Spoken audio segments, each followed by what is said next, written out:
أشهد أن لا إله إلا الله وحده لا شريك له وأشهد أن محمدا عبده ورسوله أما بعد فأعوذ بالله من الشيطان الرجيم بسم الله الرحمن الرحيم.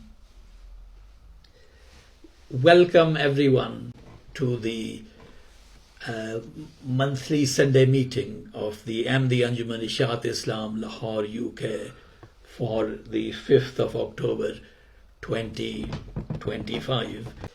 The Holy Quran says, فَلَا تُطِعِ الْكَافِرِينَ وَجَاهِدْهُمْ بِهِ جِهَادًا كَبِيرًا. That is to say, do not obey the unbelievers, but strive against them a very mighty striving with it. And with it means everyone recognizes with the Holy Quran. Conduct jihad by means of the Holy Quran. And that is an appropriate verse to introduce this topic of Maulana Muhammad Ali's English translation of the Holy Quran and its necessity and history and importance.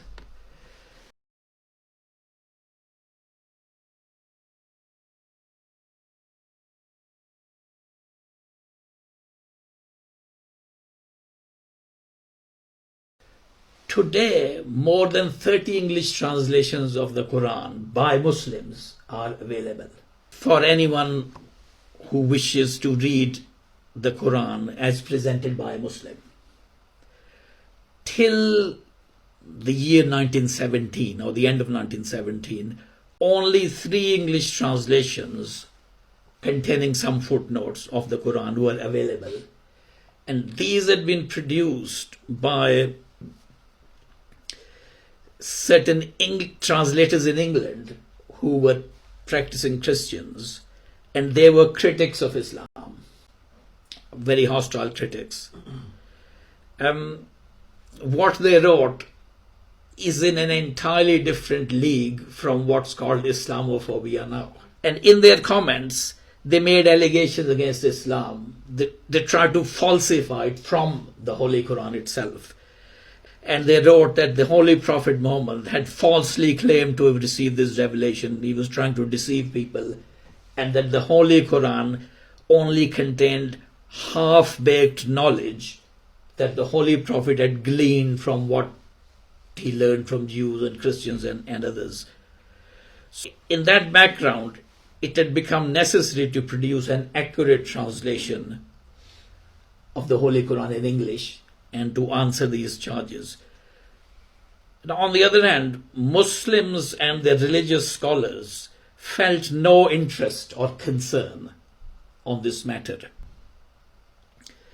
The Muslim public revered, as you all know, revered the Holy Quran, but this was only as far as the outward form is concerned, the physical book, the sound of its recitation.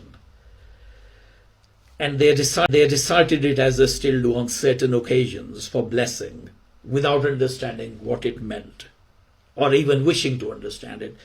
And as regards the religious leaders and scholars who knew Arabic and could understand the meanings of the Quran, they didn't actually study the Quran as such. They looked upon the medieval commentaries of the Holy Quran, done hundreds of years ago, as being the knowledge of the Quran, the explanation, and that is actually what they studied.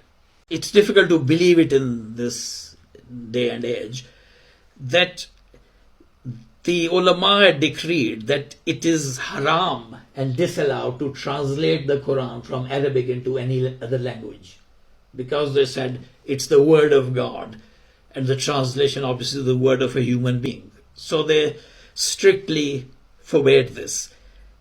And even Mr. Mamadou Picothal, when he went to Egypt, he faced opposition in 1930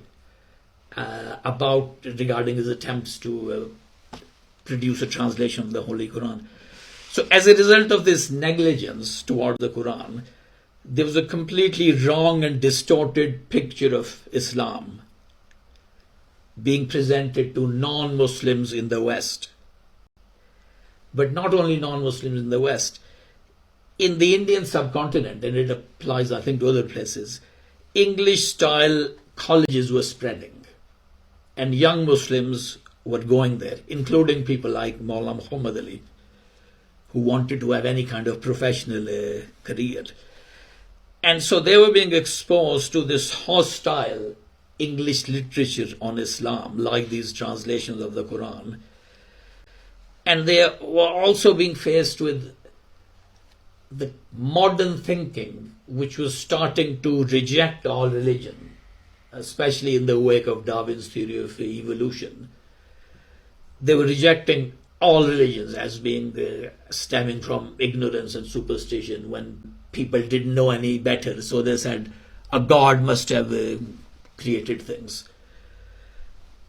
So they were exposed to all that, but these young Muslims didn't have any help available to them in English to counteract these wrong ideas. And it was against this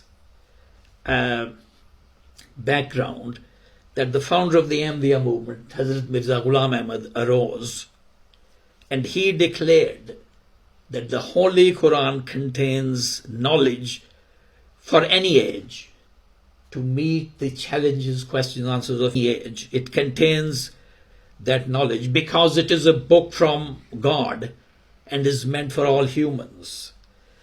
And the knowledge in the Holy Quran is not limited to what our forefathers found in it, but there is more knowledge in it for every age. And he himself said, I have come with such knowledge as well. And so when he started his mission, he wrote in 1891, I wish to prepare a commentary of the Quran which should be sent to the people of the West after it has been translated into English. And I can't refrain from stating clearly that this is my work and no one else. It is, he says, it's definite that no one else can do it as I can or as that person can who is a branch of mine, who is an offshoot of mine and is included in me. And the purpose of this commentary you wanted to produce would be not just answering the criticism against Islam originating in Western countries, but on the positive side, to show these nations the wisdom of the Holy Quran, its broad-mindedness, its humane view of the world, and to show them how the modern world can benefit from this. And not only benefit from this, but is badly in need of it. Hazrat Mirza Ghulam Ahmad Sahib wrote that in 1891. He was more or less by himself with a few followers. There was no organized movement. And of course, he couldn't do this work himself anyway in English, as he didn't know the language. 6 years later, Maulana Muhammad Ali, who is estimated to have been born in 1874, became a follower of Hazrat Mirza Sahib in 1897. And 3 years later, he decided to devote his life to serve the cause of Islam through this movement. He had attained high academic qualifications for those days. He was a MA LLB. Maulana Muhammad Ali was in the same league as Allama Iqbal, Quaid-e-Azam Muhammad Ali Jinnah, Nehru, Mahatma Gandhi. That is the league in which he was. So he started his literary work for the Ahmadiyya movement in the year 1900. And Hazrat Mirza Ghulam Ahmad then started a magazine called Review of Religions in English, international magazine. And he appointed Maulana Muhammad Ali as the editor. And it was this work he did while editing that magazine, he himself says, which equipped him with the knowledge and skills to go on later to produce his English translation of the Holy Quran. Now, Hazrat Mirza Sahib died in 1908 and no such work had started No one seemed even to have thought of it as regards the translation of the Holy Quran. It was in the next year, 1909, that under the guidance of the then head of the Ahmadiyya movement, Maulana Nuruddin, Maulana Muhammad Ali started this translation of the Holy Quran into English. But not only the translation, that wouldn't be so useful on its own, but a full explanation under it in footnotes. So he started under the guidance of Maulana Nuruddin, who was a highly respected scholar of the Holy Quran. Not only respected in the Ahmadiyya movement, but highly regarded in the Muslim world of India. He used to meet him and read out his explanatory notes more or less every day. And Maulana Nuruddin would then listen and make suggestions about any changes. And even when Maulana Nuruddin died in March 1914, and he'd been confined to bed in the last 2 or 3 months of his life, but he was still taking an interest in this work. And Maulana Muhammad Ali said this: even when he was seriously ill, he used to be waiting for when Muhammad Ali would come to read the notes of the Quran. And when I went to see him, that same critically ailing Nuruddin would turn into a young man. And Maulana Nuruddin would say to him, well, I've been consulting books all night about the topic you've reached. But what he meant was not that he was confined to bed, not that he was reading books. He was running them over in his mind, because he could mentally visualize those books. And he used to say to Maulana, now add this hadith which you'll find in such and such a book. So also with the Maulana Nuruddin's death, this difference arose in the Ahmadiyya movement regarding the status of the founder, whether he was a mujaddid as we believe, or a prophet like prophets of the past. And so Maulana Muhammad Ali and many others in the Ahmadiyya movement were forced then by circumstances to establish this Jamaat, of which we are the UK branch, and the Anjuman Ishaat Islam at Lahore.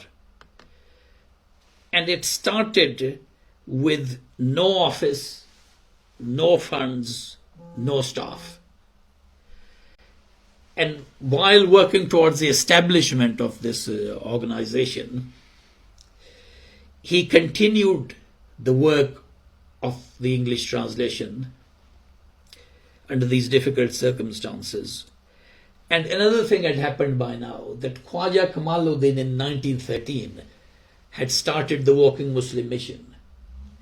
And people interested in Islam, like actual converts or those studying it, they were asking Khwaja Kamaluddin for a reliable translation of the Holy Quran in English that they could study. And he couldn't refer them to anything. He said, I was forced to refer them to those damaging translations so that they could read something. So he was trying to get Maulana Muhammad Ali to hurry up. He was writing from walking to him, saying, this is required. Please hurry up. And so this translation was then completed in 1916. And this, along with the introduction Maulana Muhammad Ali wrote, he wrote a 95-page introduction about the teachings of Islam, which was in that edition, because people reading that translation wouldn't know the ABC of Islam. They wouldn't know about what are the 5 pillars of Islam, for example. So he wrote that long introduction, and it meant that the book was 1,400 pages long in small print. And to print that in one volume, you needed to use very fine, thin paper, and there were no machines in India to print on that fine paper, but only in England. So it had to be printed in Woking. the Woking Muslim Mission made arrangements with a famous printing company in Woking, now long defunct, the Gresham Press of Unwin Brothers. And now another thing happened. What does 1914, 1916 make you think of if you've studied history, British history? The First World War broke out. And as a result, costs of material went up, paper became scarce, post was delayed. So this further delayed it. In the production of this work, it was typeset by the printer in Woking, leaving space for the Arabic. Then this was posted to Lahore. This was first proofread in Woking by Maulana Sadruddin, sent to Lahore, proofread again by Maulana Muhammad Ali, and a calligrapher wrote into it the Arabic text. Then these pages were sent back to Woking, to the printer, for printing. So this then came out in September 1917 in England. And it received therefore reviews in the UK press as well as by prominent Muslims in India. And one review in the UK was in a quarterly magazine whose name was The Quest, edited by a man called G.R.S. Mead, who was a most distinguished author and thinker, whose writings influenced many intellectuals. Now, if I may like this here to say, if you read our literature, which contains reviews of the translation, Maulana's translation of the Holy Quran, it gives a review and says, in brackets, The Quest, or at the most, The Quest London. Now, how does anyone know what The Quest is? So when I looked into this, I found that the Quest's editor, this G.R.S. Mead, was a very famous intellectual. And it was a very highly placed magazine. Anyhow, in that review in The Quest, I've managed to obtain the original magazine. He says, the reviewer says, the English and the proofreading are both remarkably good. It reads as well as any other previous English version and is superior to them. And we may say that we have before us a version which is not only faithful but dignified, and that is high praise. It is certainly a work of which any scholar might legitimately be proud. And Maulvi Muhammad Ali is a man of rare intellectual gifts who could easily have distinguished himself in any profession and made a very large income. He has preferred to devote himself to the service of religion and to live a life of poverty in that service. This is an Englishman saying it here in England. The translation is his alone, not done by a team and then edited by him. And there are other reviews as well, which we've given in our booklets. Now, in the Indian subcontinent, there was a great Muslim political leader with the name Muhammad Ali. He was Muhammad Ali Johar, who is regarded as one of Pakistan's national heroes. He's on par with Sir Syed Ahmad Khan, Allama Iqbal, Maulana Muhammad Ali Johar. He's actually buried in Jerusalem. He died in London. He was visiting here for the independence talks. And in India, he's honored with a university named after him. And in Lahore, people will know that there is a Johar town named after. Probably people there don't know who it's named after, but it's named after him. And after our English translation was published, one of the founding members of our Jamaat, Dr. Mirza Yaqub Beg, sent him a copy. He was actually in confinement by the British government for independence activities, so he sent it to him in his confinement. And Muhammad Ali Johar was ecstatic at seeing this translation And he later on, when he wrote his autobiography, he said that this translation supplies the antidote to the poison which is found in the footnotes of those Christian translators whom I mentioned earlier. And he also wrote, apart from writing it in his biography later on, that incident, he also wrote a letter of thanks to Dr. Mirza Yaqub, which was published at that time in the Islamic Review. And he writes, "I'm impressed, so far as I've read, with the simplicity and precision and the adherence to the text, which indicate the reverence due to God's own word from a true believer." From a true believer. And he says the great task has now been accomplished, that there now exists in one European language a translation of the Quran done by a true believer. Unfortunately, many Muslim scholars classify Maulana Muhammad Ali's translation as controversial and done by someone who's not properly a Muslim. But Muhammad Ali twice calls him a true believer who believes every word of the book to be God's own. So then in that letter he writes this, which is published in the Islamic Review. "If you see Maulvi Muhammad Ali, thank him for me as a Muslim who feels proud of his devoted and fruitful labors. And if you write to my stalwart Khwaja Kamaluddin, send him my kisses for his shaggy old beard."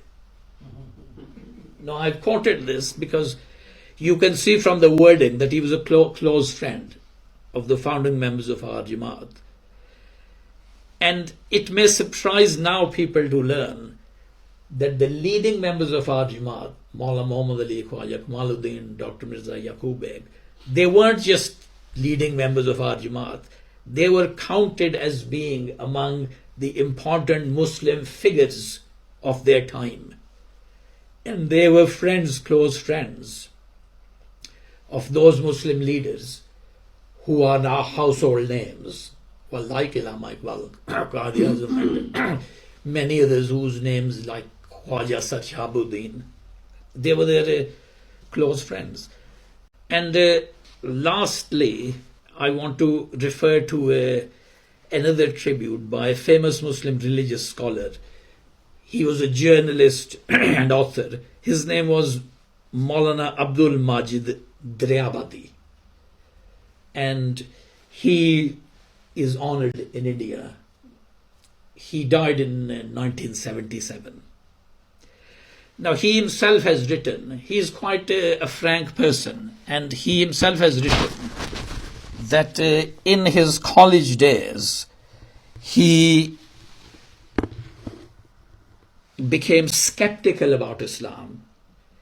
He even stopped calling himself a Muslim, and in a form which he had to fill in for religion, he says, I put down rationalist. And he said in his autobiography, once I met a famous Christian missionary who was attacking Islam, and I replied on behalf of Islam, and this Christian missionary didn't know that I actually didn't believe in Islam. I'd stopped believing in it. He himself wrote this, and you got to admire him, haven't you, for his frankness. Now then he says that I started slowly returning to Islam by reading books. And I'm reading out from exactly what he's written. Now then he says that I started slowly returning to Islam by reading books. And I'm reading out from exactly what he's written. That by October 1920, I had become more than 50% Muslim. He says he was visiting some friend, and in his eye fell on the English translation and commentary of the Holy Quran by, he says, Muhammad Ali of Lahore, the Ahmadi, who is commonly known as Qadiani. And he says, as I read through it, Alhamdulillah, my faith kept on increasing. When I finished reading this English Quran, on searching my soul, I found myself to be a Muslim. Now I was able to recite the kalima unhesitatingly without deceiving my conscience. May Allah grant this Muhammad Ali paradise in every way. And in Urdu he says, I've translated it in every way, in Urdu says, Muhammad Ali ko karvat karvat jannat de.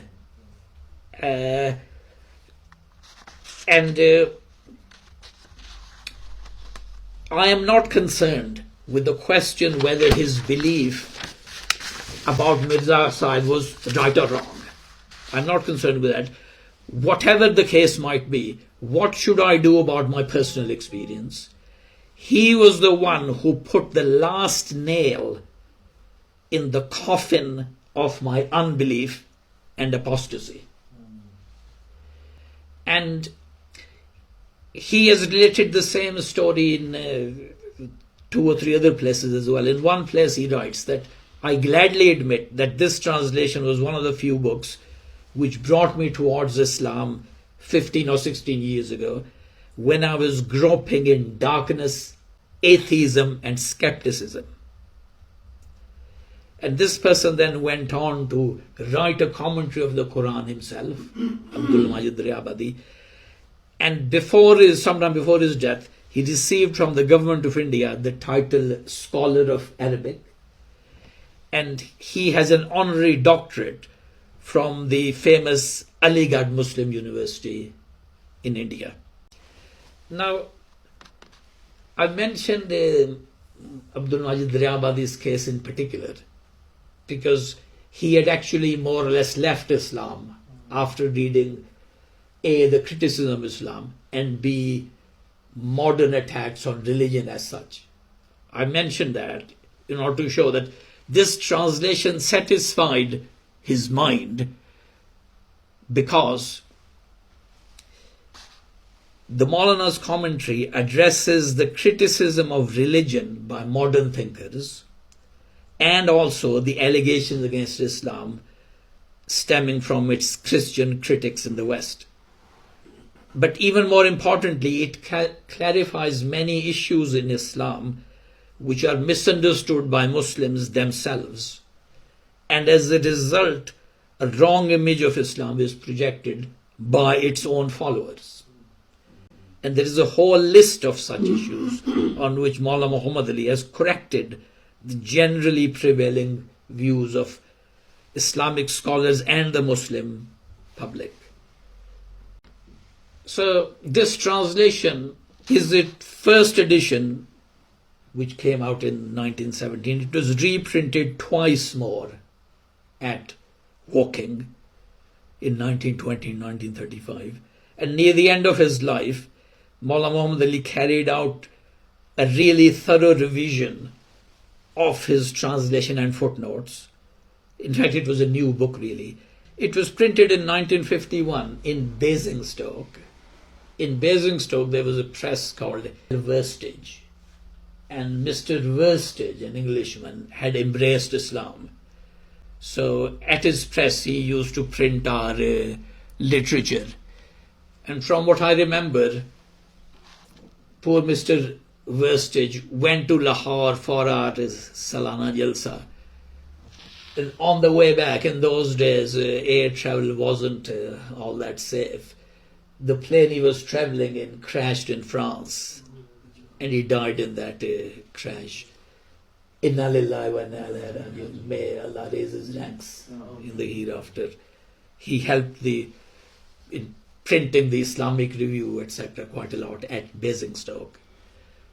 So it's that 1951 edition then, which has then been reprinted again and again. It was printed in England up to about 1970, and then, as you know, the printing went to the USA, and since then it's been printed from there. Maulana Muhammad Ali went on to produce a more detailed commentary of the Holy Quran in Urdu. When he finished Bayanul Quran, which was about 1923, what he wrote in an article, I will read it out to you. Obviously, he wrote it in Urdu. I have tried my best to be faithful to the word of Allah, but I know I have made errors. So today, after completing this task, on the one hand I am happy because of Allah's blessings bestowed upon me in the form of this service that I've done. At the same time, I am afraid, in case any errors I may have made due to human fallibility or because of lacking knowledge, if it may cause others to stumble. Every single word of the Quran is a guiding light and a conclusive argument for every Muslim. In my translation and commentary, I have tried, according to the best of my understanding, to subject my views to the Word of God, to the Hadith of the Holy Prophet ﷺ, and to the rules of the Arabic language. But still, it is my interpretation and not binding on anyone else unless it conforms with the Word of Allah and the authentic Hadith reports. Any interpretation in which I have made an error by going against the Quran or authentic Hadith should be rejected.